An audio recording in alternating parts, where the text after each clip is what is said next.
Bueno, ni sisetik nator, Ainhoa Karkabila naiz, eta hitz egin den bezala, gaurko topaketaren helburu bat, aplikatibo berri baten proposamena aurkeztea da. Orduan, bueno, voy a seguir en castellano y no sé si me va el puntero. Ezakit honek funtzionatzen duen. Ahora. Muy bien. Pues, como comentaba... Esan bezala, topaketa honen helburuetako bat bazen, hausnartzea eta pentsatzea nola hobetu daitekeen gizarte zerbitzuetako zorroko zerbitzuetarako informazioa hobetzea, nola hobetu sarbide hori. Eta horrez gain, beste parte batean aurkeztu nahi genuen tresna bat, aplikatibo bat, zorro horren barruan dauden zerbitzuen berri eman ahal izateko prestatu dena. Lehen, aipatu denez, zaila da informazioa antolatuta, eguneratuta eta modu irisgarrian edukitzea. Eta hemen, aplikatibo honen bitartez, erabaki dugu irtenbide bat ematea. Justizia, berdintasun eta gizarte politiketako sailetik, gabezia hori ikusita, eskatu ziguten diseinu bat. Proposamen bat, tresna bat eskaini ahal izateko eta gabezia hori gainditu ahal izateko. Eta berriro diot, helburua bada informazioa jendearen eskura jartzea. Ez da sarbiderako tresna bat, baizik eta existitzen den hori ezagutu ahal izateko tresna bat. Herritar guztiei zuzendutako tresna bat da, eta une honetan aurkeztuko duguna da proposamen bat. Prototipo baten, diseinu baten proposamen bat. Eta gaurko saioan baliozkotu ostean eta arratsaldean profesionalekin izango dugun saioaren validazioa jaso ostean eta erabiltzaileekin validatu ostean, pixkanaka tresna findu ahal izango dugu eta hurrengo fase batean jada garatu egingo genuke proposana. Beraz, hau horixe da, planteamendu bat besterik ez. Nola antolatzen dugu informazio hau? Nola antolatzen dugu eta nola eskaintzen dugu modu irisgarri batean herritar guztientzat. Helburuekin hasiko gara, zein da tresna honen helburua? Lehen aipatu dut, helburua bada informazioa ematea besterik ez. Aplikatibo honen bidez ez da kudeaketa bideratzen. Ez dira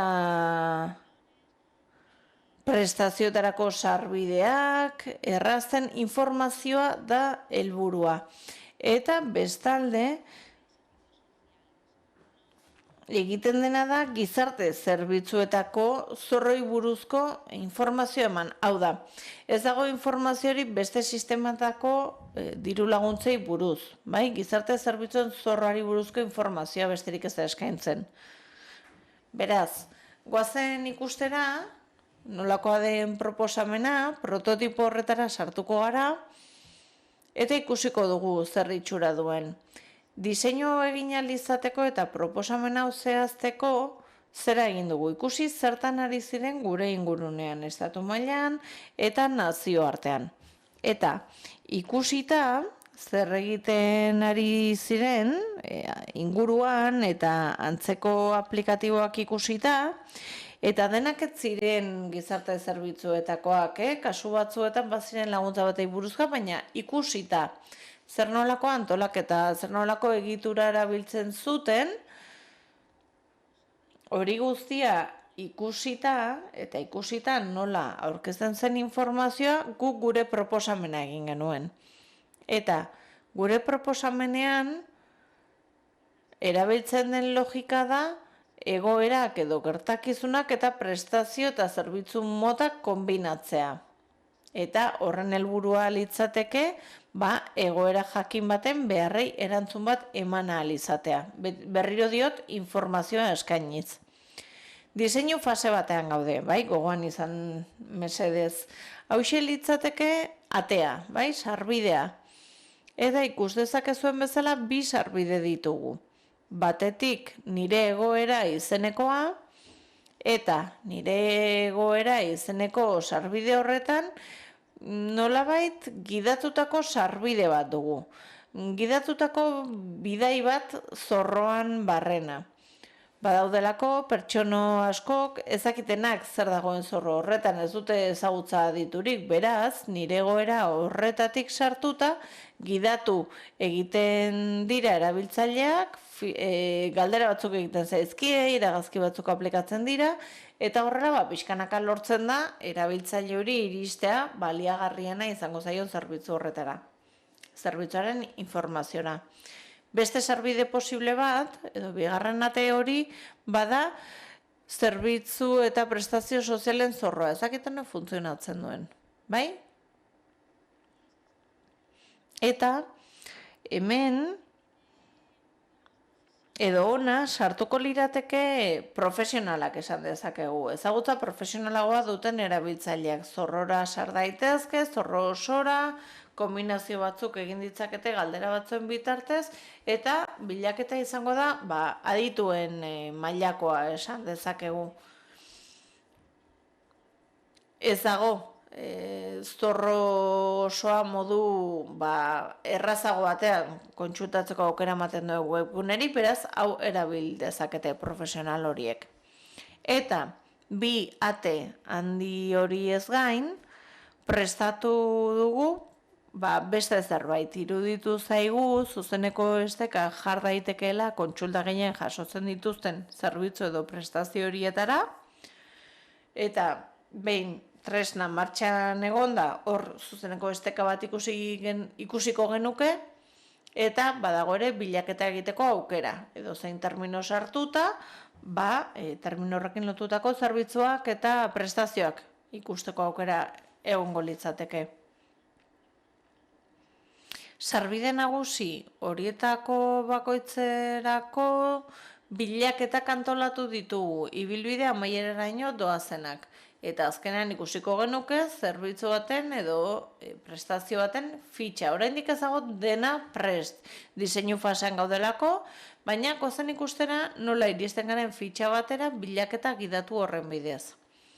Bilaketa gidatu horretan, aplikatibora sartzen den pertsona bateik, lehenengo galdera hau izango du, zertarako bilatzen duzu, zein da zure egoera. Baliteke izatea, mendekotasuna duen pertsona adineko bat, eta horrongi zehazen da, 65 urtetik gorako pertsona bat, pixka bat, saiatu gara gauzak modu oso ulerterrazean jartzen eta oso errazak izango diren moduetan bideratzen erabiltzaileak. Izan daiteke pertsona bat laguntza behar duena, bai? Eta pertsona hori sartu da tresna honetara. Beraz, izan daiteke hainbat egoera edo hainbat ezaugarri desberdin pertsona bat, eta galdera hauen bitartez, aukeratzen duzu, non zauden, izan daiteke mendekotasuna duen adineko pertsona, eta hor klik egingo bagenu, ikusiko genuke zer zerbitzu, zer prestazio dauden zorroan profil horretako pertsonentzat.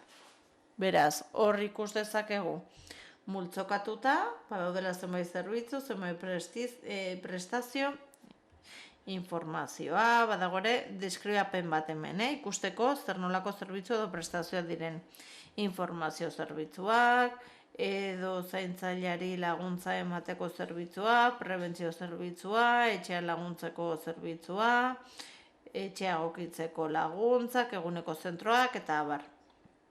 Azken batean, hemen zerrenda bat agertzen da, baina lotuta egoera bakoitzari. Beraz, horrela, mendekotasuna duen adinekoarentzat interesekoak izan daitezkena bakarrik agertuko zaizkio zerrenda horretan. Demagun norbait ari dela adinekoak etxean zaintzeko zerbitzu bila dabilela pertsona hori. Hor sartuta ikusiko luke zer prestazio eta zerbitzu izan ditzaken erabilgarri eta aplikatiboak aukeratzen duzunean beti goian erakusten dizu zer bide hartu duzun. Hor ikus dezakegu mendekotasuna duen adinekoen zaintza adibidez. Eta ikus dezakegu etxeko zaintzen atalean gaudela. Hau da, beti erraz ikusi ahal izango dugu zer bidetik goazen eta non gauden. Eta hor goian hori dagoen simbolo horretan navigazio bakoitzan erabiltzaileari gogoratuko zaio informazio helburua besterik ez duela aplikatibo honek. Informazioa eskaintzen dela zorroari buruz, gizarte zerbitzuetako zorroari buruz. Eta zergatik da hau horrela? Frustrazioa saiesteko balitekeelako pertsona batzuk beste behar batzuk izatea eta tresna honek ez estaltzea beraien beharrak. Ezin delako kudeaketarik egin, ezin delako DSB-ren kudeaketarik egin. Beraz, hemen informazio eta eduki hauek aurkituko dituela gogoraraziko zaio hori dagoen ikur horren bitartez. Beraz, ari gara begiratzen mendekotasuna duten adinekoek etxean zainduak izateko zer aukera dituzten eta 4 aurkituko ditugu kasu honetan etxeko laguntza, urruneko laguntza, laguntza teknikoak eta laguntzako produktuak eta egokitutako garraioa. Bakoitzaren azpian deskribapen labur bat agertzen da eta kasu honetan bilaketa egiten ari denak nahi badu hemen sartu, zuzenean sartu eta fitxa hau agertuko zaio. Eta informazio guztia ikusi ahal izango du. Ahalegindu gara, lehen pixkat aipatu dutenaren arira, hainbat formatu edukitzen, irisgarritasuna kontuan hartzen, eta hemen, adibidez, informazioa oso modu sintetikoan jaso dugu. Idazteko modua ere oso zaindua dago, ulerterraza izan dadin, eta bestalde, aukera bat da hemen bezala, ez da bideo bat jartzea, beste formatu batekin, beste modu batekin azaltzeko fitxa honetan jasota dagoena. Eta badago ere fitxa laburtua, gero ikusiko dugu, eta hemen ikusten duzuenez zerbitzuari buruzko informazio guztia dugu.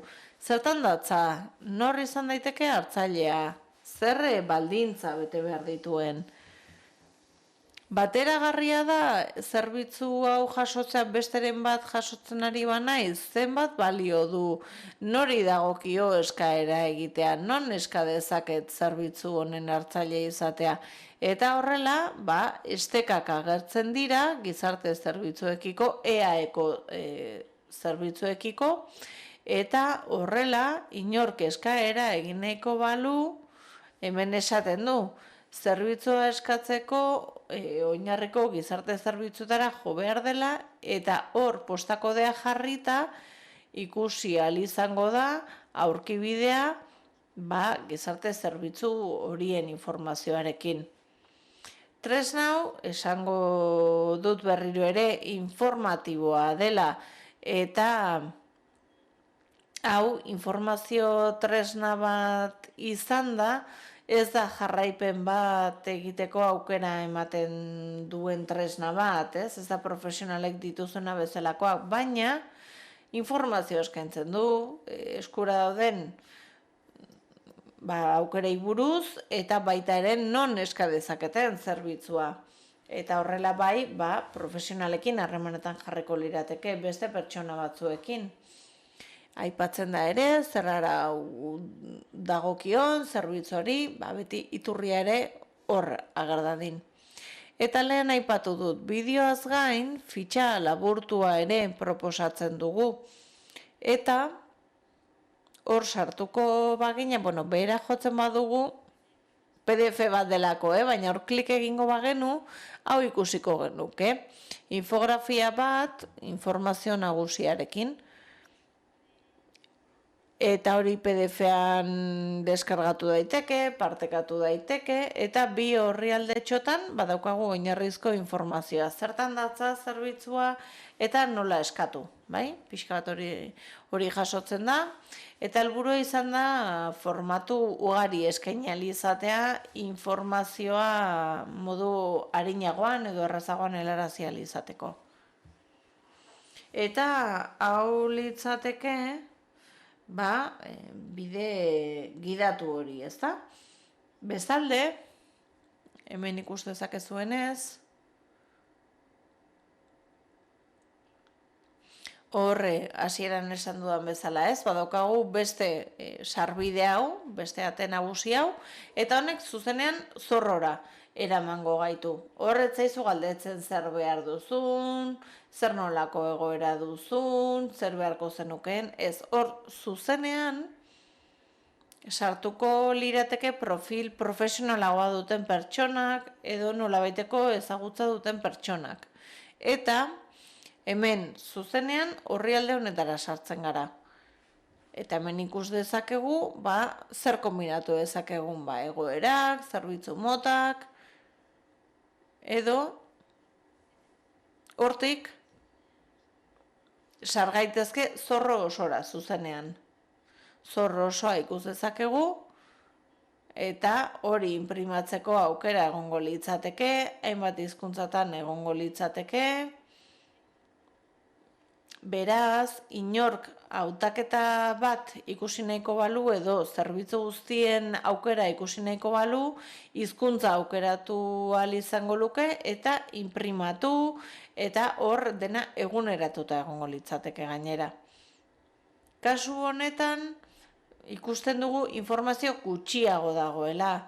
Kasu honetan, lehenengo bidean ez bezala, pentsatzen dugulako ate honetatik sartzen den pertsona baduela, nolabaiteko informazio espezializatua baduela, ezagutza maila bat dena den, sagua gainean jarrita edo aukera honen gainean behatza jarrita ikusiko genuke badagoela informazio gehigarria, baina laburragoa da, informazio gutxiago.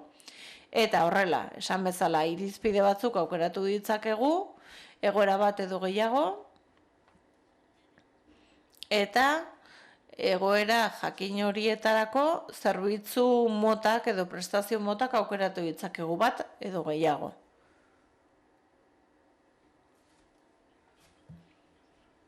Beraz, hautaketa eginda, kasu honetan hautatu dugu 65 urtetik gorako pertsona, mendekotasun egoeran, gaixotasun mentala duena, eta zer nahi du, etxeko zaintza zerbitzua eta laguntza ekonomikoak, horiek interesatzen zaizkio.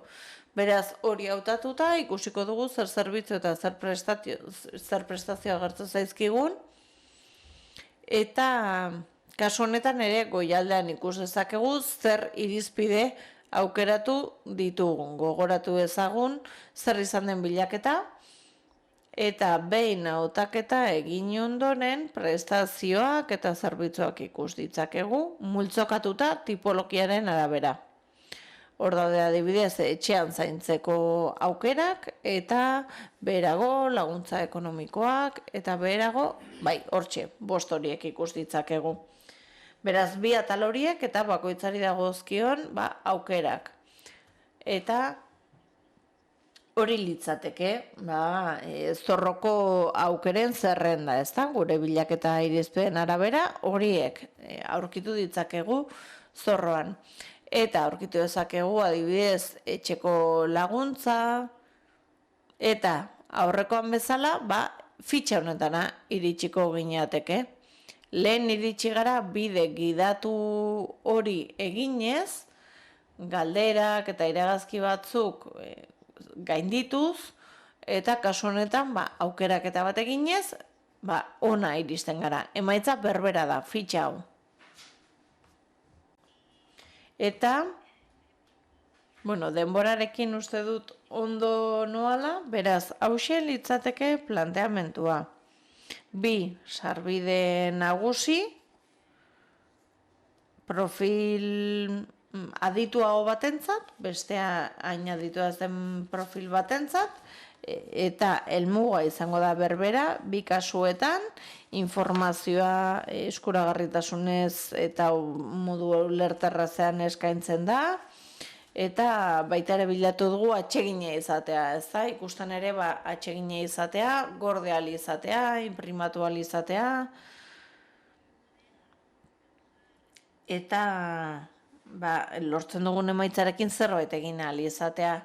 Ez dakit galderaren bat duzuen, edo zora komentatu nahi duzuen, arratsaldean kontraste saio bat egingo dugu, xetasunetan sartu ahal izango gara, eta zuen ekarpena jaso ahal izango ditugu. Badago galdera bat, ez da? Sí, creo que no sé, sí. Yo te oigo, pero igual desde YouTube no te... Nik entzuten dizut, baina YouTubetik ez zaitu entzungo. Entzuten diazue, bai? Bai. Eba Iturritxa naiz, Aldundian lan egiten dut gizarte zerbitzuetan. Tresna oso ona iruditzen zait, baina nik bi kontrako alderdi ikusten dizkiot. Batetik zorroa dago, baina ez daude beste zerbitzuak, eta hau handicap bat izan daiteke komunikatzeko orduan. Eta bestetik, noski, aplikazio gobernuak egiten du. Eta guk beste webgune batzuetan komunikazio lan egiten dugunean badugu informazio berbera, baino beste modu batean aurkeztuta.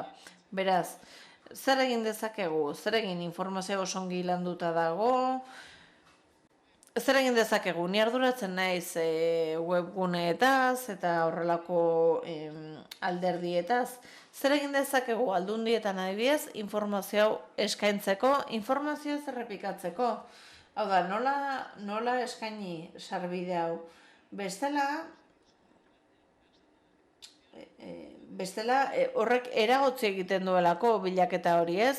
Aldundiak arduratzen dira, ez da? Orduan, non egingo du bilaketa? Hemen ala bestean, herritarrak ere nahastu egiten dira, ez? Ez dakiten non bilatu. Adibidez, genero indarkeriarekin lotutako baliabidei dagokienez, Aldundi bakoitza badu bere zatitxo hori, ez da? Eskumenetan. Baina zuk informazio eman nahi baduzu genero indarkeriari buruz eta soilik zure partea ematen baduzu eta osotasunaren berri ematen ez baduzu, informazioa ez duzu benetan ongi eman, ez da, ulertzen didazu. Hori da sortzen zaidan zalantza. Mailan ere aipatu da, ez, azken batean ekosistema bat bilatu behar dugu, ezin gara joan bakoitza bere aldetik. Bestalde, eta ezakit honekin erantzungo dizudan, baina egia da fitxetan batzuetan esaten duzula, hemen dago informazio, baina gero, kudeaketaren arabera, aldaketak egon daitezke, ez da, erakunde arduraduna, nordenaren arabera. Eta baliteke, errealitate edo eremu desberdinetatik ematea zerbitzu bat. Baina, tresna hau prest dagoenean eta funtzionatzen hasten denean, ikusi beharko genuke nola lotu, ere hemendik dugun informazio beste informazioarekin, beste tresnekin. Ikusi beharko genuke nola jarri dena harremanetan, nola lotu dena. Beraz lan hori egiteko daukagu, ikusi zer tresna ditugun eta nola informatu ditzakegun herritarrak eta profesionalak eta hori edo bateratu edo behintzat lotura bat sortu. Ados nago, guztiz ados nago. Horixe da, oso ondo egindako lana da eta guztiok ez gara ari bueltaka gai beraren inguruan. Mila esker. No sé si hay... Ez dakit beste galderik badagoen.